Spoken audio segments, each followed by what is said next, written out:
রমণীরা, শুনতে পাচ্ছি না, ভালো লাগছে না? আমাদের দেশে নতুন নতুন মানুষ এসেছে, অবশ্যই ভালো লাগার দিন, তাই না? কে বলেছে আমরা মেয়েরা পিছিয়ে রয়েছি? কি সুন্দর নাচ গান কবিতা সবখানেই তো পারদর্শী, তাই না? পারি না আমরা?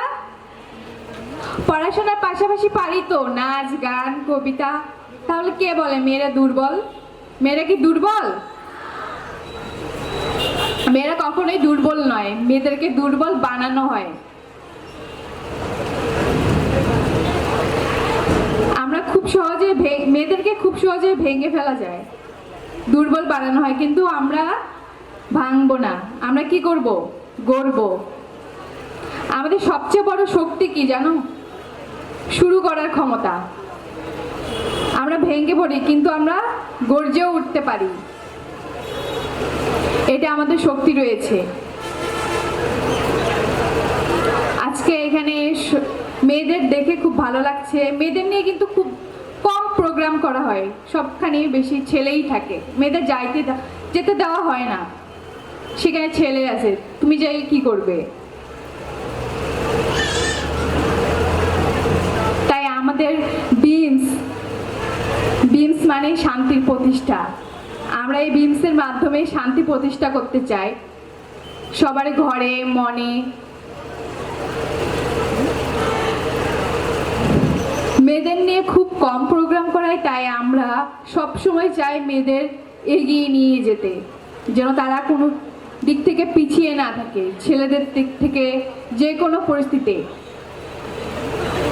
এখন দেশের মেয়েরা কোনো কিছুতে পিছিয়ে নেই, পিছিয়ে আছে। দেশে বাহিরে যেখানে সেখানে কিছু না কিছু করছে।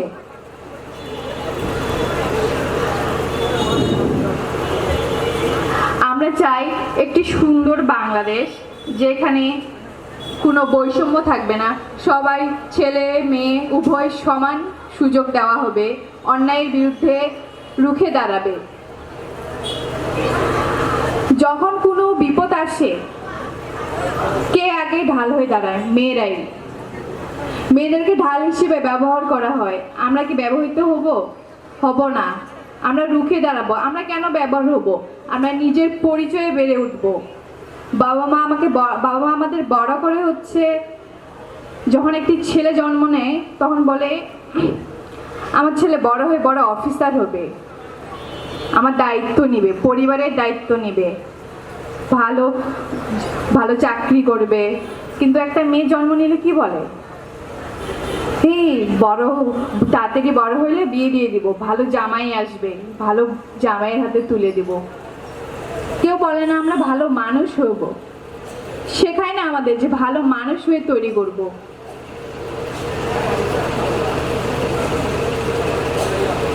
আমাদের প্রথম ভালোবাসা আমাদের বাবা মা, কিন্তু এমন সময় আসে যে আমাদের বাবা মাই আমাদের বাধা হয়ে আসে, বিশেষ করে মেয়েদের ক্ষেত্রে। আমি এই কথাগুলো মন থেকেই বলছি। আমি জানি এটি প্রত্যেকটি মেয়ের মনের কথা, তারা প্রকাশ করতে পারে না, বলতে পারে না, তাদের উঠতে দেওয়া হয় না, বাধা তাদের থাকেই একটা পিছুটান। আমি খুব করে চাই মেয়েরা এগিয়ে যাক, মেয়েরা নেতৃত্ব দিক।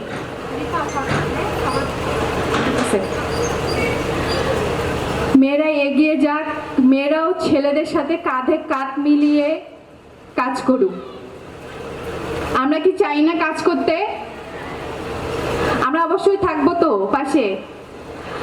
আর বিশেষ করে বাবা মাদের বলতে চাই, এখানে অবশ্যই অনেক অভিভাবক রয়েছেন, মেয়েদের সবসময় তাদের চাহিদাগুলো শুনবে, তাদের কথা শুনবেন, তাদের মনের কথা শুনবেন। এখন বিশেষ করে দেখা যাচ্ছে আত্মহত্যার কথা। আমি দেখেছি জয়পুরহাটেও এমন একটা ঘটনা ঘটেছে, আত্মহত্যা।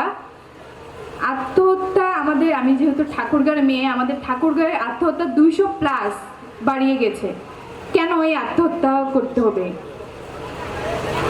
আমাদের মধ্যেও একটা চাপ, কষ্ট, হতাশা, মানসিক চাপ থেকেই যায়। এমন সময় মনে হয় যে আমি কিছু মেনে নিতে পারছি না, একা মনে হয়, খুব একা। তখন কি করি আমরা? একটাই পথ বেছে নেই, আমরা আর এই জীবন রাখবো না। এই জীবন কি খুবই সস্তা? আমরা কি জন্ম হয়েছি তাড়াতাড়ি নিজের অন্যের কষ্ট চাপিয়ে নিজেকে শেষ করার জন্য নয়। আমরা বাঁচবো, নিজের জন্য বাঁচবো। নিজেকে ভালোবাসো। তোমরা শক্তি, তোমরা সাহসী। কেউ যদি তোমাদের বিরক্ত করে, তোমরা রুখে দাঁড়াবা। তোমরা সাহসিকতার পরিচয় দিবা, পাশে থাকবা। তোমরা তোমাদের জীবন শেষ করবা না। আমি তোমাদের কাছে এটা খুবই অনুরোধ, এবং বাবা মার প্রতি খুবই অনুরোধ যে তারা যেন সন্তানের পাশে থাকে, তাদেরকে বোঝে, তাদেরকে বাধা দেয়। তারা যেন কোনো কিছুতে তাদের স্বপ্ন যেন না ভাঙে। তাদেরকে পরীক্ষার জন্য চাপ দেয়, মানসিক চাপ দেয়, তোমাদেরকে এদের মতো হতে হবে, অন্যদের মতো হতে হবে। কেন? তাদেরকে বলেন ভালো মানুষ হতে হবে। তুমি একজন ভালো মানুষ হও। একজন ভালো মানুষকে শুধু নিজের জন্য নয়, দেশের জন্য।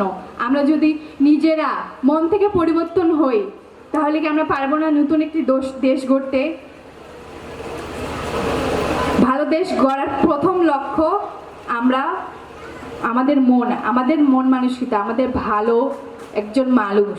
তাহলে আমরা ভালো দেশ গড়তে পারবো। সেই সাথে আমি তোমাদেরকে বলবো, এখানে সবাই স্টুডেন্ট, আমিও স্টুডেন্ট, তোমরা শিক্ষকদের সম্মান করবা, অবশ্যই সম্মান করবা। তারা আমাদের গুরুজন, পিতামাতার পরে তারাই আমাদের গুরুজন। আমাদের শেখান, ভালো দিক শেখান, আমাদেরকে এগিয়ে নিয়ে যান। আমরা একসময় অনেক ভালো জায়গায় যাই তাদের জন্যই, তাদের শাসনের জন্য, তাদের আদরের জন্য।